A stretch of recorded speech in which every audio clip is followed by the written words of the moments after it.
Assalamualaikum warahmatullahi wabarakatuh. Salam sejahtera bagi kita semua. Baiklah, di sini kami akan mempresentasikan materi kami yang berjudul Inovasi dalam Pendidikan Jasmani.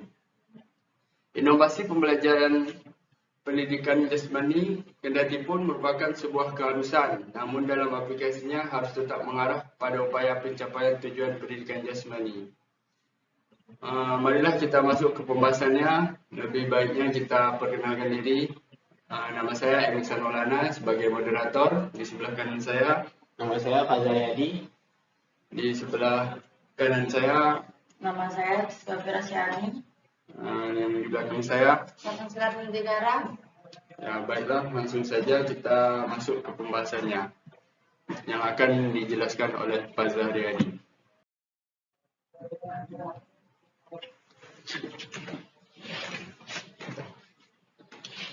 Konsep inovasi pendidikan. 1. Perkembangan teknologi dan informasi yang cepat dalam berbagai aspek kehidupan termasuk dalam bidang pendidikan. Merupakan suatu upaya untuk menjembatani masa sekarang dan masa yang akan datang. Dengan jalan memperkenalkan pemaharuan yang cenderung mengejar efisiensi dan efektivitas. 2. Pembaharuan mengiringi perputaran zaman yang tak ada henti-hentinya.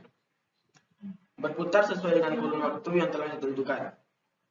Kebutuhan akan layanan individual terhadap peserta didik dan perbaikan kesempatan belajar bagi mereka telah menjadi pendorong utama timbulnya pembaharuan pendidikan. Oleh karena itu, lembaga pendidikan harus mampu mengantisipasi perkembangan tersebut dengan terus-menerus, mengupayakan suatu program yang sesuai dengan perkembangan anak, perkembangan zaman, situasi, kondisi, dan kebutuhan peserta didik. Konsep inovasi pendidikan. Gaya atau style. Mengajar sering juga disebut strategi dalam pembelajaran.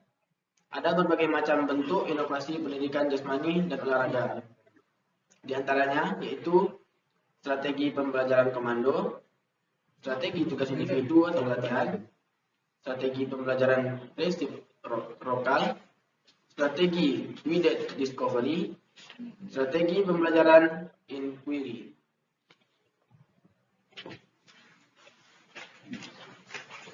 Baiklah, itulah konsep inovasi pendidikan jasmani. Konsep pendidikan jasmani menurut Nixon dan Jawed 1990 berpendapat bahwa pendidikan jasmani adalah satu fase dari proses pendidikan keseluruhan yang menggunakan kemampuan gerak individu secara sukarela, tetapi bermakna langsung terhadap perkembangan mental, emosional, dan sosial. Konsekuensinya, pendidikan jasmani harus dirancang secara khusus untuk memberikan pengaruh yang baik terhadap jasmani, emosi, sosial, dan intelektual. Baik, kita lanjut ke pembahasan selanjutnya. Menurut jurnal yang kami cari, strategi pelajaran komando yang akan dijelaskan oleh Ciska Fitra Syahani.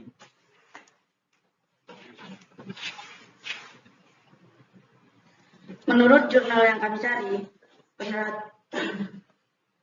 satu, strategi pembelajaran komando. Strategi pembelajaran komando adalah pendekatan mengajar yang paling bergantung pada guru. Tujuannya adalah penampilan yang cermat. Guru menyiapkan semua aspek pengajaran dan ia sepenuhnya bertanggung jawab dan berinisiatif terhadap pengajar dan memantau kemajuan besar dari perkembangan peserta didik. Pada dasarnya, strategi pembelajaran ini ditandai dengan penjelasan, demonstrasi, dan latihan. Lazimnya, strategi pembelajaran itu dimulai dengan penjelasan tentang teknik baku, dan kemudian peserta didik mencontoh dan melakukan berulang kali. Evaluasi dilakukan berdasarkan tujuan yang telah ditetapkan. Peserta didik dibimbing ke suatu tujuan yang sama bagi semuanya. Penerapan strategi pembelajaran komando. 1. Ingin diajarkan keterampilan khusus atau KAS. 2. menangani kelas yang sulit dikendalikan. 3. Ingin mencapai kemajuan yang lebih cepat. 4. Sekelompok anak yang memerlukan bantuan khusus. Berikut ini akan dijabarkan langkah-langkah mengenai prosedur strategi komando. 1. Guru menyiapkan seperangkat kegiatan belajar mengajar yang pada umumnya berkenan dengan bentuk, tempo, urutan, frekuensi, intensitas penilaian, dan tujuan pembelajaran. 2. Guru menetapkan bentuk aba-aba atau komando berupa verbal atau bentuk lainnya, seperti tepuk tangan, fluid, bendera, dan sebagainya. 3. Pada saatnya, guru mendemonstrasikan kegiatan belajar baik berupa gerakan atau aba-aba. 4. Guru menyiapkan peserta didik untuk menerima aba-aba dan melakukan gerakan-gerakan sesuai komando dari guru. 5. Guru menghentikan pembelajaran bila ia menganggap bahwa peserta didik telah menguasai gerakan yang dimaksud. Baiklah, itulah penerapan strategi pembelajaran komando yang dijelaskan oleh Siska. Esensi dari strategi pembelajaran komando adalah adanya hubungan yang langsung dan cepat antara stimulus guru dan respon murid. Stimulus merupakan tanda atau komando yang diberikan guru akan mengawali setiap gerakan peserta didik dalam menampilkan gerakan sesuai dengan contoh dari guru. Ada juga kelemahan dan keunggulan strategi pembelajaran komando ini. 1. Kelemahan strategi pembelajaran komando adalah kurang mengembangkan penalaran, kurang mengembangkan pembentukan sifat, tidak demokratis, penyaluran aspek sosial, emosional, dan kognitif sangat terbatas. Keunggulan strategi pembelajaran komando adalah keseragaman gerak. Jika dilakukan oleh banyak orang, dapat membuat suasana indah dan menyenangkan. Sasaran strategi pembelajaran komando ini adalah respon langsung terhadap petunjuk yang diberikan, penampilan yang sama atau seragam, mengikuti model yang telah ditentukan. 4. Ketepatan dan kecermatan respons, meningkatkan semangat kelompok, penggunaan waktu secara efisien. Baiklah, kita masuk ke strategi yang kedua, yaitu strategi tugas individu atau latihan yang akan dijelaskan oleh Ratna Sekar. Baik, kepada Ratna Sekar kami persilakan.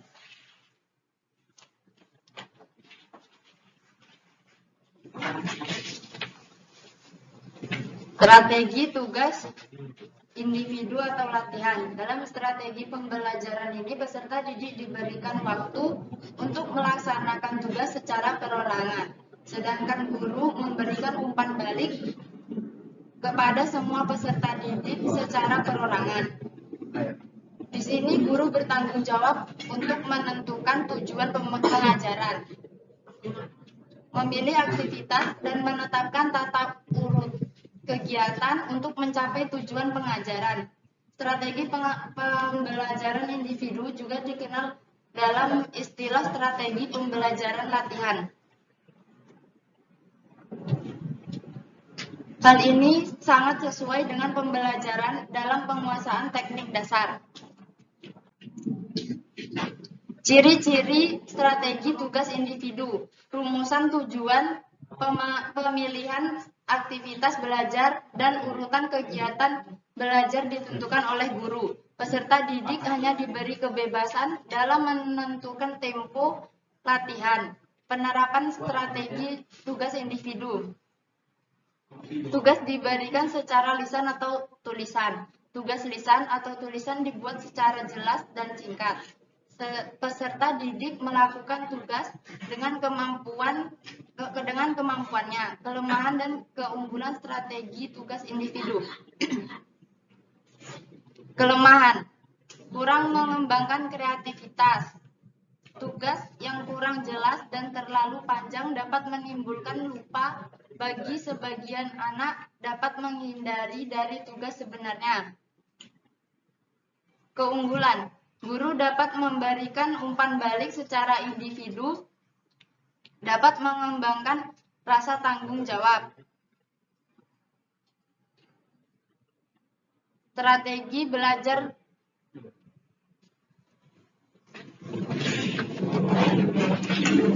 Baik, itulah penjelasan dari Ratna tentang pembelajaran strategi tugas individu. Strategi pembelajaran individu ini, peserta didik diberikan waktu untuk melaksanakan tugas secara perorangan, sedangkan guru memberikan umpan balik kepada semua peserta didik secara perorangan. Di sini guru bertanggung jawab menentukan tujuan pengajaran, memilih aktivitas, dan menetapkan tata urut kegiatan untuk mencapai tujuan pengajaran. Nanti kita lanjut. Strategi pembelajaran kelompok berpasangan, resiprokal, yang akan dijelaskan oleh Faza Haryadi.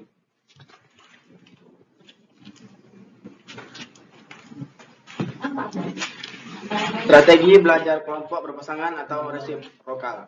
1. Pada strategi pembelajaran resiprokal, kelas diorganisir dan dikondisikan dalam peran-peran tertentu atau dibagi menjadi 2 kelompok.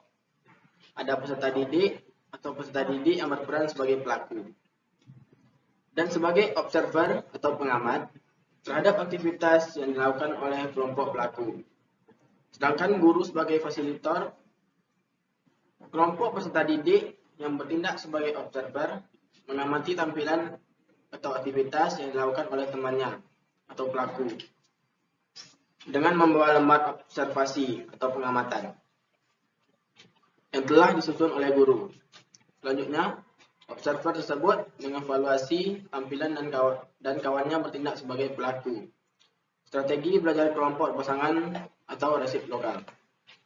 Pada strategi pembelajaran resiprokal, kelas diorganisir dan dikondisikan dalam peran-peran tertentu atau dibagi menjadi 2 kelompok. Ada peserta didik atau peserta didik yang berperan sebagai pelaku dan sebagai observer atau pengamat terhadap aktivitas yang dilakukan oleh kelompok pelaku. Sedangkan guru sebagai fasilitator. Kelompok peserta didik yang bertindak sebagai observer mengamati tampilan atau aktivitas yang dilakukan oleh temannya atau pelaku dengan membawa lembar observasi atau pengamatan yang telah disusun oleh guru. Selanjutnya, observer tersebut mengevaluasi tampilan dari kawannya yang bertindak sebagai pelaku.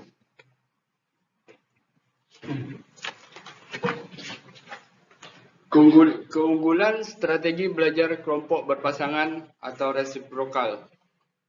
Strategi pembelajaran ini memberikan keunggulan antara lain sebagai berikut.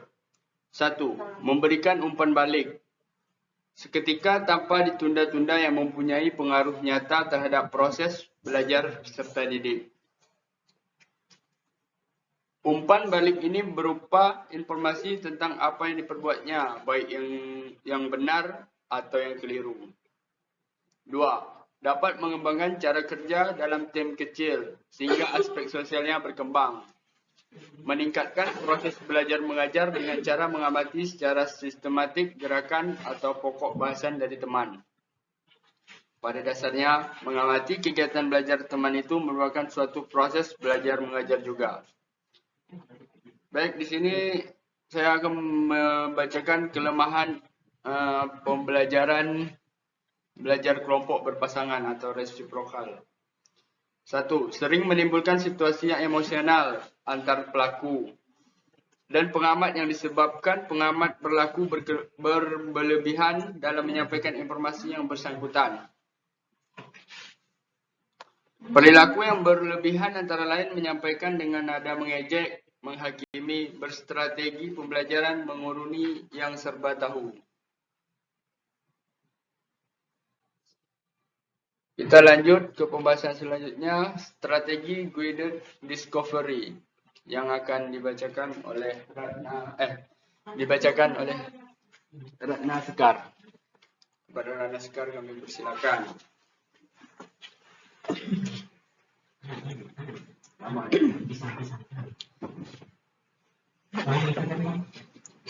Strategi Guide Discovery. Penemuan adalah terjemahan dari discovery. Menurut Son, discovery adalah proses mental di mana peserta didik mampu mengasimilasikan sesuatu konsep atau prinsip. Proses mental tersebut ia mengamati, mencerna, mengerti, menggolong-golongkan, membuat dugaan, menjelaskan, mengukur, membuat kesimpulan, dan sebagainya. Sedangkan menurut Jerome Brune, penemuan adalah suatu proses, suatu jalan atau cara dalam mendekati permasalahan, bukannya suatu produk untuk atau item pengetahuan tertentu.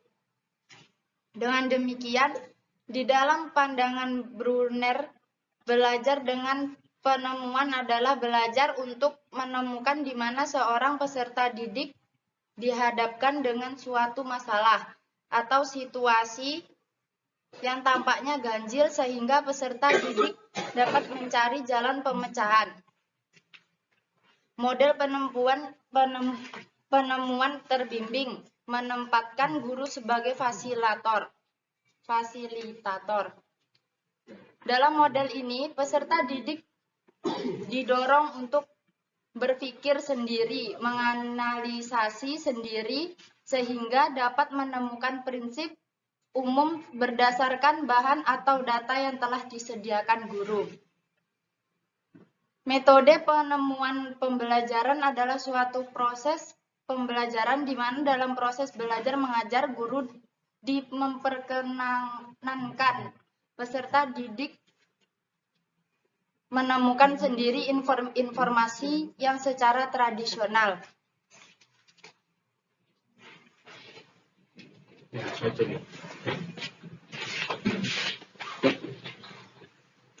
Strategi Guide Discovery ini mempunyai langkah-langkah model pembelajaran terbimbing. Agar pelaksanaan model pembelajaran penemuan terbimbing ini berjalan dengan efektif, beberapa langkah yang mesti ditempuh oleh guru penjas adalah sebagai berikut. 1. Merumuskan masalah yang akan diberikan kepada peserta didik dengan data secukupnya. Perumusannya harus jelas.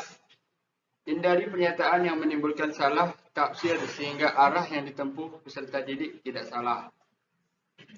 2. Dari data yang diberikan guru, peserta didik menyusun, memproses, mengorganisir, dan menganalisis data tersebut. Bila dipandang perlu, konjektur perkiraan dari hasil analisis yang dilakukannya. 4. Bila dipandang perlu, konjektur yang telah dibuat oleh peserta didik tersebut di atas diperiksa oleh guru. Hal ini penting dilakukan untuk meyakinkan perkiraan peserta didik sehingga akan menuju arah yang hendak dicapai. Apabila telah diperoleh kepastian tentang kebenaran konjektur, maka verbalisasi konjektur sebaliknya diserahkan juga kepada peserta didik untuk menyusunnya. Yang terakhir, sesudah peserta didik menemukan apa yang dicari, hendaknya guru menyediakan soal latihan atau soal tambahan untuk memeriksa apakah penemuan itu benar. Baik, pembelajaran yang terakhir yang ingin kami sampaikan adalah strategi pembelajaran inquiry. Strategi pembelajaran inquiry ini adalah menekankan kepada proses mencari dan menemukan. Materi pelajaran tidak diberikan secara langsung. Baik, selanjutnya akan dijelaskan oleh Ciska. Pada Ciska kami persilakan.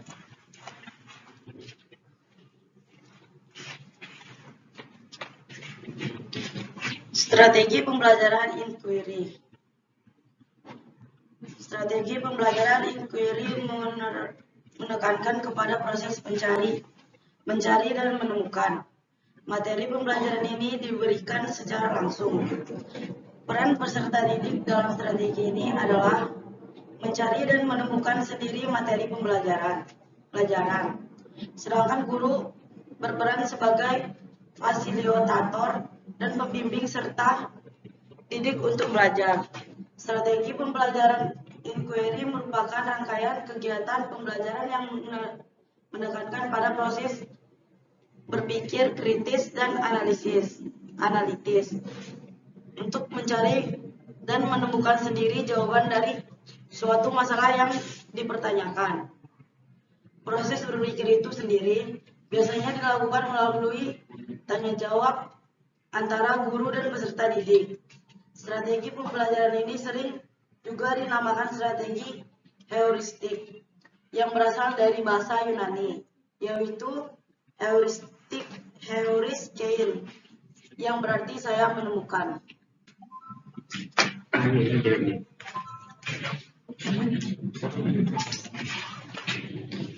Prinsip penggunaan strategi pembelajaran inquiry. Berorientasi pada pengembangan intelektual. Tujuan utama dari strategi inquiry adalah pengembangan kemampuan berpikir. Dengan demikian, strategi pembelajaran ini selain berorientasi kepada hasil belajar juga berorientasi pada proses belajar. Prinsip interaksi. Proses pembelajaran pada dasarnya adalah proses interaksi, baik interaksi antara peserta didik maupun interaksi peserta didik dengan guru, bahkan interaksi antara peserta didik dengan lingkungan. Pembelajaran sebagai proses interaksi berarti menempatkan guru bukan sebagai sumber belajar, tetapi sebagai pengatur lingkungan atau pengatur interaksi itu sendiri. Prinsip bertanya. Peran guru yang harus dilakukan dalam menggunakan strategi ini adalah guru sebagai penanya. Sebab kemampuan peserta didik untuk menjawab setiap pertanyaan pada dasarnya sudah merupakan sebagian dari proses berpikir. Karena itu, kemampuan guru untuk bertanya dalam setiap langkah inquiry sangat diperlukan. Prinsip belajar berpikir.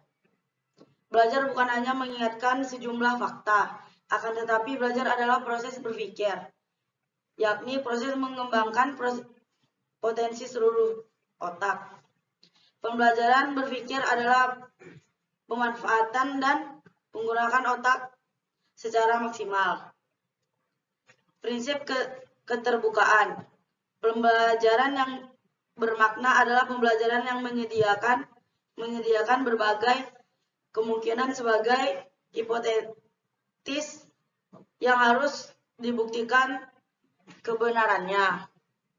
Tugas guru adalah menyediakan ruang untuk memberikan kesempatan kepada peserta didik mengembangkan hipotesis dan secara terbuka membuktikan kebenaran hipotesis yang dilanjutkan.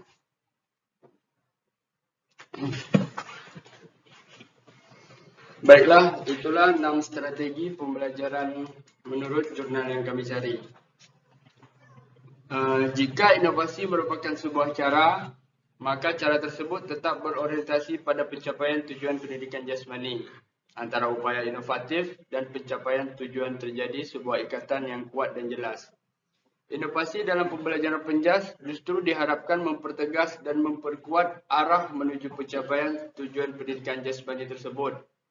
Formulasi dan tujuan pendidikan jasmani yang relevan perlu lebih digali dan dipahami oleh guru untuk mempertegas pengembangan inovasi pembelajaran yang berorientasi pada pencapaian tujuan.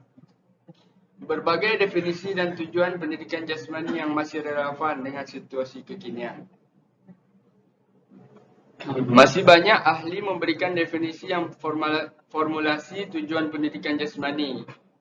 Namun, semuanya mengarah pada sebuah pengertian bahawa perilaku fisik dan gerak yang ditunjukkan dan pembelajaran pendidikan jasmani sebenarnya sekadar merupakan alat untuk mengembangkan potensi siswa secara keseluruhan yang meliputi fisik, mental, kognitif, dan sosial. Sudahkah pembelajaran penjas selama ini yang kita rancang telah mengarah pada pencapaian tujuan tersebut? Jika jawabannya belum, maka inovasi pembelajaran merupakan pilihan untuk lebih memperbaiki keadaan, yakni memfasilitasi para siswa agar menjadi seorang yang terdidik dalam pendidikan jasmani. Baiklah, pendapat kami tentang materi ini adalah bahawa inovasi pendidikan harus diterapkan dalam sistem pendidikan di Indonesia. Karena dengan adanya inovasi pendidikan di Indonesia akan menuju ke arah perbaikan dan perubahan sehingga dapat menghasilkan pendidikan di Indonesia menjadi lebih baik dari sebelumnya. Inovasi ialah suatu perubahan yang baru yang menuju ke arah perbaikan yang lain atau berbeda dari yang ada sebelumnya, yang dilakukan dengan sengaja dan berencana, tidak secara kebetulan saja.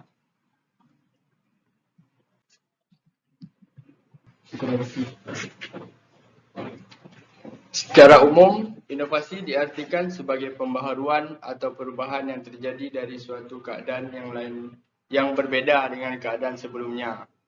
Perubahan hampir sama dengan inovasi atau pembaharuan.